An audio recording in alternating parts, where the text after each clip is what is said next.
Aloha, and thank you for joining us on Olelo for a Better Day. I'm State Senator Sam Slom, and as always, we try to bring you interesting and informative programs, talk about local issues and things of import to Hawaii's taxpayers and families. Why a better day? Because we don't settle for just a good day. We want it to be better. And we know that right now everybody is having a difficult time with the slowly improving economy, and people are having a difficult time making ends meet. But we're looking forward to a better day, and we're very optimistic about our people, about our resources, and about our state's future. But in the meantime, we've got to get over some hurdles.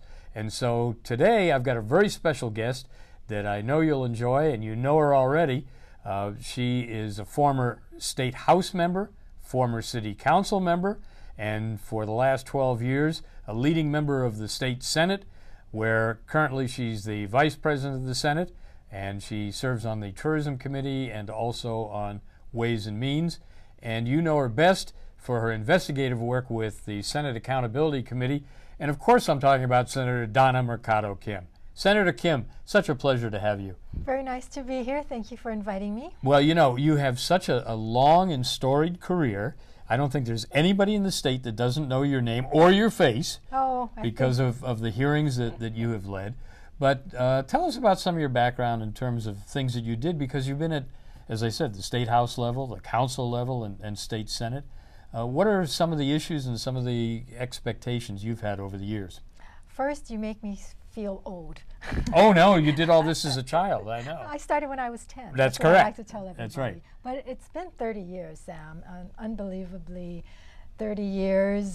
Sometimes I wonder why I keep doing this. But over the years, I think one of the most important things to me have been accountability. And I seem to have this passion of trying to right the wrongs of the world. And I think sometimes I often rub people the wrong way. No, really? Is that right? Well, I think part of it too is that I believe that the people that vote for me put their faith in me, and that it's my responsibility to ask the questions that they want asked. And I take my job seriously. I don't think of it as just, you know, another job. It's a serious one. People put their trust and faith in you. You don't have to do this. You could be doing other things. Yes, absolutely. And you are a mom. You're a proud mom. I'm a mom. Tell us about your son. My son is 23 years old. He graduated from college a year ago, and he's studying for the LSAT, or I should say he just took the LSAT this past weekend, so looking forward to possibly going just to what we need, law another school. lawyer. Yeah. Another lawyer. No, I didn't push him. That was something. Maybe he can get a university contract, right? He was on the debate team in high school, and he loved it. Terrific. And so he thought he wanted to go into law. I told him, you know, being a lawyer is not always debate and arguing. Yeah. But it's his choice, and I support him in whatever he wants to do. Now look, on your door, on your office door, you have a big sign. It says, what, Strong America, Strong Women? Strong women, absolutely. Nobody can deny that you are a strong woman. You're one of the strongest leaders in the legislature, House and Senate. Well, I want to say that all the women in the Senate are strong women. Well, it's true. Yeah, it is think true. about And, they're all strong you women. know, when I look in the community here, and I look at women that are small business owners, I look at women that are in the media, quite frankly, they have much more in the guts department than a lot of the men, who seem to be more timid to me. Is that just me, or is that... No, I think women over the years have really come into their own, and we've had good mentors. We've got good role models that have come before us, and hopefully we'll be those role models for the future, our young people coming up. But for me, you know, I grew up in Kalihi, Palama. We were quite poor. Was one of 5 children. I was a middle child, so I think I have middle child syndrome. And when you grow up in Kalihi, Palama, and you go to Kalakaua School in Farrington, and you really see life as it really is for a lot of people. And you've always been a proud and outspoken graduate of Farrington. Absolutely. You support the school and the community and all of that. And I've had to fight my way through things. And I think when you have to fight your way and you have to really work for things, you appreciate it a lot more. And when you have it, you want to make sure that other people also get those things, but also that they work for it. You know, it's not given to you on a silver platter. And you've always been supportive of the small business community, which absolutely, even though we represent 98% of all business in the state, Oftentimes it's the deals are made for the big businesses and the subsidies and the tax breaks and the barriers to entry. And you know, what I always tell people, if you are a small business person, it's not that you're any better than anyone else, but the experiences you have are different. And you screw up, because we all screw up. But if it's your own name, your own family, your own money, you're not going to do it twice. Once you make that mistake, you're going to learn from that, which unfortunately is not the situation in government, is it? Well, I was fortunate at a young age. I worked for developer Bob Allen and had the opportunity of starting a small business. It was his business, but it was a modeling agency. And I know people look upon a modeling agency and say, well, is that really a business? But, you know, it's like any other business. Of course it is. And I started it from scratch, wrote the curriculum, hired the people, trained them. And I had to learn things like, I didn't realize that when you get your phone for your business, it's more than residential phone. Sure, we're subsidizing residential. More. Same with electricity. Yes, and the phone book. I thought, I didn't know you have to pay every month. The phone book comes out once a year, but these are little things that you learn when you have to run a business. And although it wasn't my own business, I treated it like my business. In the middle of the night, if the alarm went off, you have to be the one to go down. And if somebody calls in sick, you have to fill in for them. And the payroll, you have to meet payroll and so forth. And all the taxes, and you realize what a tough job that is and how hard businesses have it. People really don't understand where jobs come from. They don't understand the true cost and everything. And I think from Hawaii's standpoint, I've always been very bullish on Hawaii. But I found that in recent years particularly, you know, we talk about sustainability, we talk about independence, but we're more dependent now than we've ever been. And we always seem to look to Washington, D.C., and of course we look to Senator Donna Mercado, who has delivered for many decades, but that's not going to last.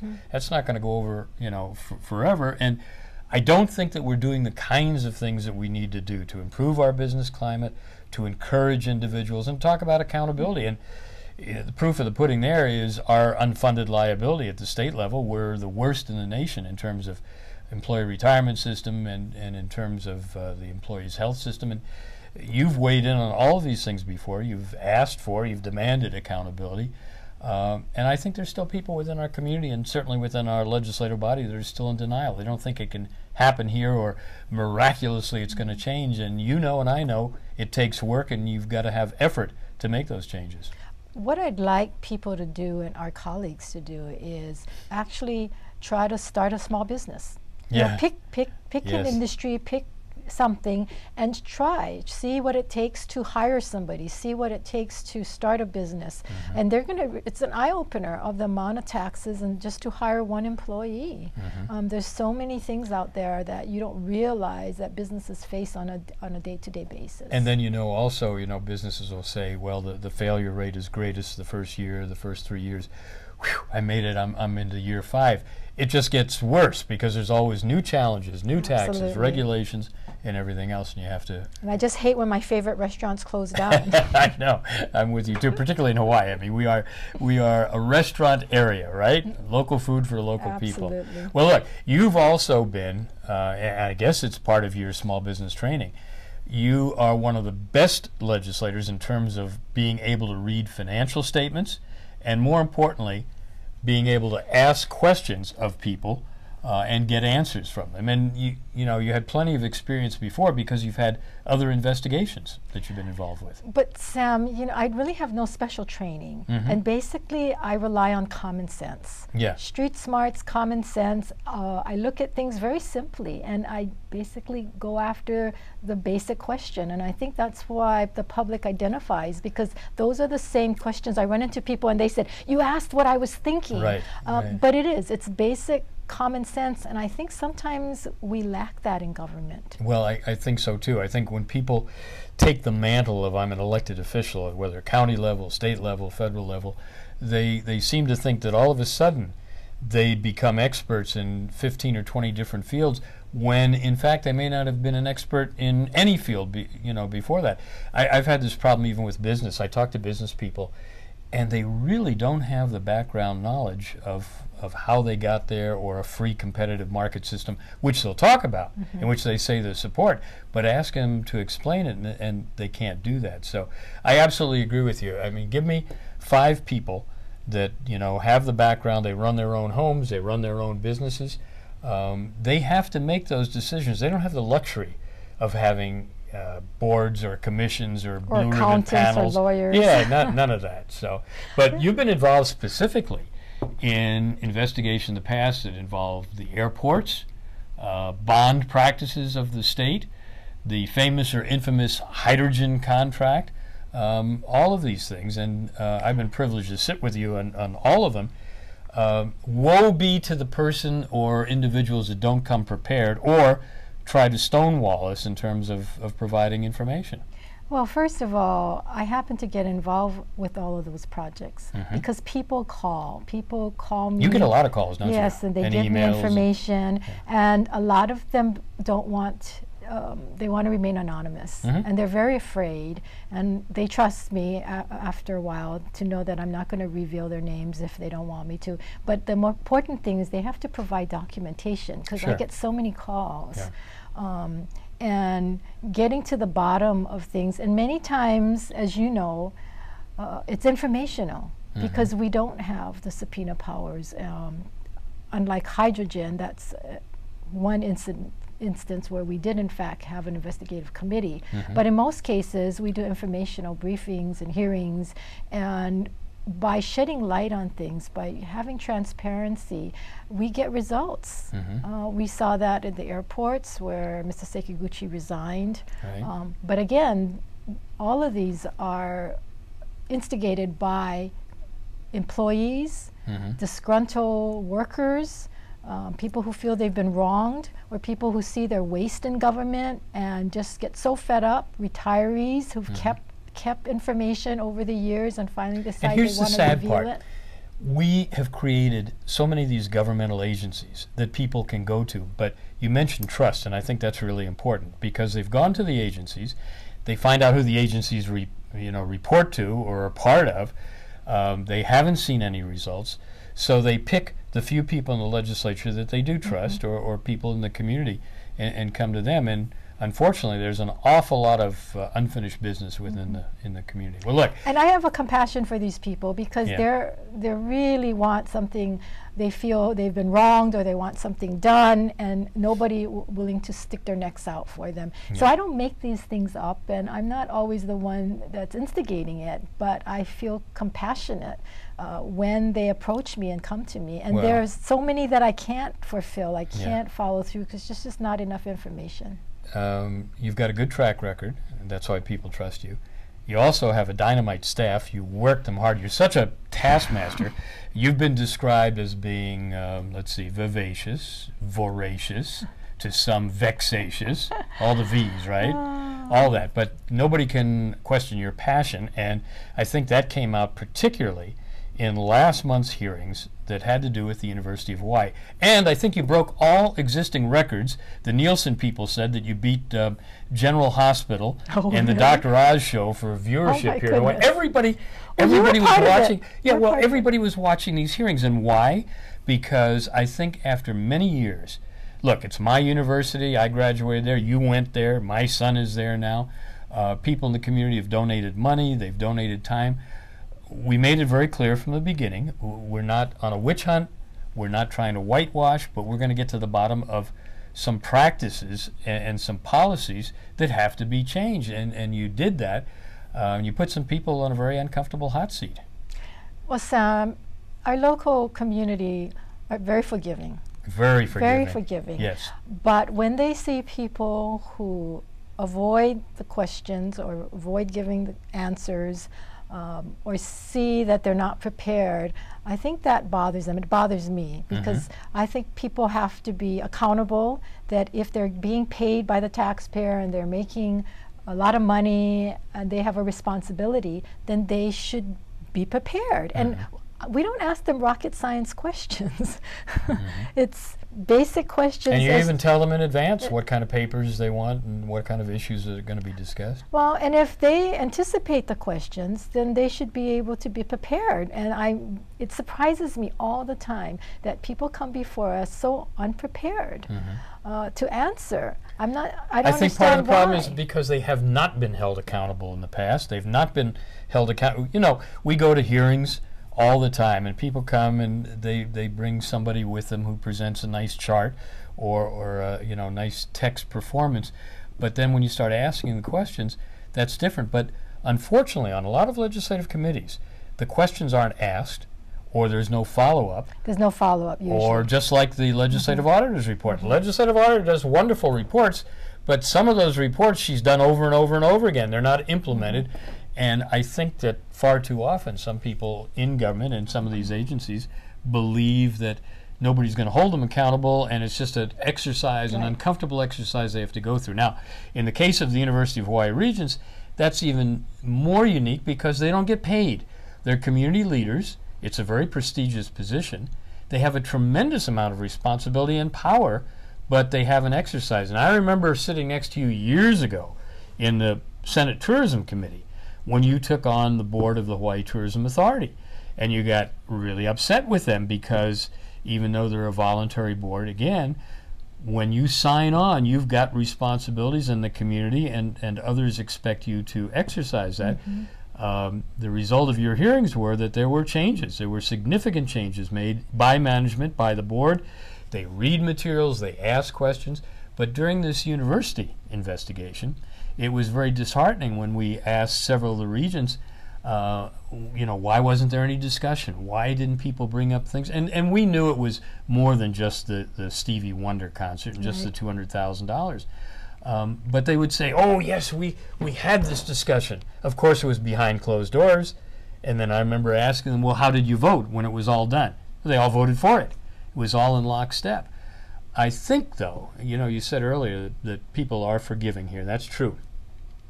And the Hawaii way is probably a lot different from a lot of places on the mainland because we have greater patience and we put up with things. But there is a difference in our community now. People, and I think part of it is because of the economy, because more people are struggling. If they give money to the university or they give it to a charity, they want to know and be certain that that money is used for proper purposes. And they're not certain right now with the university. So that's, we had the two hearings, nearly 14 hours of testimony. And a lot of people would have liked to have us do it daily. They don't know how hard, as I say, you work your staff and how you were here till 1, 2 o'clock in the morning. But we're not done yet, are we? No, we're not done. And as you said earlier, Sam, part of it is the follow-up.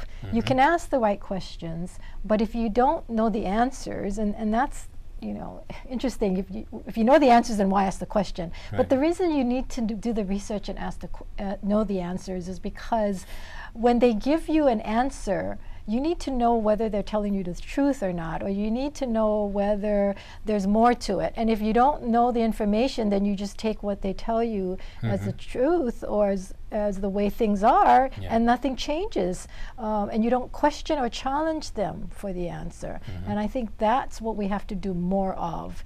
And because our culture, because the people in Hawaii are forgiving and they're willing to allow for mistakes as long as you own up to it, people that are supposed to be accountable take advantage of that. And it gets to a point that we're in now that the public gets fed up and said, enough is enough. You know, we want transparency, we want answers, we want to know what happened. Mostly. Right. You know, I think that the other part of that is everybody understands a mistake, and particularly if you own up to it. However, if everybody points fingers to somebody else or says, I'm not responsible, well, somebody's got to be responsible, even though Hawaii is a no-fault state.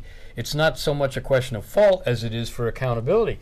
And in those hearings with the University of Hawaii, we saw a definite lack of people stepping forward and saying, yes, this was my responsibility and we blew it, and here's what we're going to do to change that. So there's a possibility that there will be legislative suggestions or proposals in 2013? Absolutely. We probably will, in our report, have recommendations, as you know, our findings and our recommendations. I know there are some people out there that saying, hey, we've brought shame on the university, we shouldn't put all of this, have us all in the open, it should have been done behind closed doors, but that's what got us into this situation. We do too much behind closed doors. Exactly. And I didn't want to do this, and I asked Martinson, the chair of the Regents, whether or not the Regents were going to hold these hearings, because they're the ones that should have been doing it. And when they did not do it and refused to do it. And the Senate felt very compelled by our constituency and the public. They wanted answers. Somehow I got tasked with the job. And I always say, why do I always have to be the bad guy? Because you're a strong woman. That's why. But I felt also the way the public was feeling, that, hey, come on, we need some accountability here. And I think we both agree that nothing is going to change, whether it's at the university or in the state government or anywhere else, unless the public really gets behind it. The public has got a lot more power than they understand, but if you don't exercise it, if, for example, you've got 43% turning out for elections, it becomes a self-fulfilling prophecy that you're not going to change anything. I want to get back to one thing, though, about the mistakes or the oopses that are made. As we pointed out during the UH hearings, yeah, we can all overlook, or not overlook, we can accept the mistakes, but we go back to what the university has done in terms of hiring an Evan Dobell, in hiring a Fraser, in hiring a McMacken, in having over-generous benefits and salaries, and writing contracts so that they can't get out of them, and they're going to wind up paying and paying and paying. Well, it's not the university paying, it's the taxpayers, and I think that's why, they're finally realizing that, and they look to us, because even if it were an internal investigation, even if the regents had done what they should have done, right on, I think a lot of people would have been in doubt as to whether or not it had been done fairly. See, it's easy. It's easy to write a big check. It's easy to give whatever they're requesting, whether it's tenure or whether it's sabbaticals, housing. It's harder to have to say no, or have to say, wait a minute, let's have some accountability here. Let's have some justification on why we're doing these things.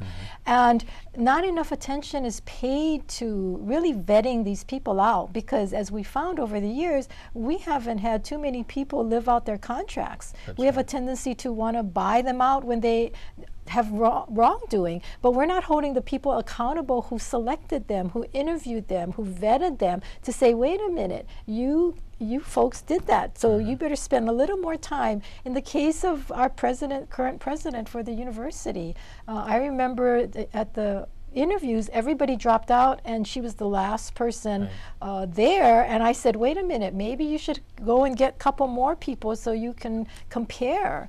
We don't like too much competition in Hawaii, whether it's business or politics or education. We seem to have a group of people meet behind closed doors, come out and say, ta-da, here's your winner. But that has not been that beneficial for us. And even in this whole concert issue, the whole thing was not, we made a mistake, we messed up, we didn't do all the due diligence. It was, we got robbed, our money got stolen, and the red flags were everywhere, weren't they? We're a scam, we're getting the FBI, we're hiring a firm to fact finders, and I don't think they even found all the facts, Sam. But we paid over $50,000 to supposedly fact finders. But at the end of the day, basically, instead of acknowledging we messed up and some of our people didn't follow policy, we didn't do what we're supposed to do, because nobody held the gun to their head or hijacked the money from them. We gave the money away. And we were lucky they were going to give more money. If the Stevie Wonder people hadn't gotten in touch with UH and said, hey, we're not involved in this, we don't know anything about it. And as you said earlier, you may not have special training, but you got street smarts and you got common sense. And that's why people that write to us or call us, they say, it's so plain and it's so clear to people. Why is it that somebody, as soon as they get a PhD and they get a tenured position, a high salaried position, they think in a different path? And we had 8 attorneys on staff. Well, 8 attorneys, 7. We could do another program on the amount of outside attorneys, outside PR people, 7 outside drafts accountants. For the contract. We have this whole department of dispersing and accountants, and yet we wired $200,000 just like that to a third party we didn't even have a contract And the with. first time that was ever done, and it was against all their procedures. Well, look, you've talked so much, Senator Kim. You always do. Our time is running out. I want to ask you, though, another question. So anyway, we'll just finish this by saying, the public, we're not finished. You're going to see more from us, and watch us during the 2013 legislature for both proposed legislation and when the university comes with their budget. Absolutely. Right? Absolutely. Okay, now, my big question to you is, because everybody always says your name, and they throw these things about, what do you want to do when you grow up? What do you want to be? You want to be governor of the state? I've never had a desire to be governor or to be mayor, and I know People have asked me that in the past. I've looked at Congress as a possibility. I've served, as you said, in the House, at the city level, and now in the Senate. And I think that we really need a lot of help on the federal level.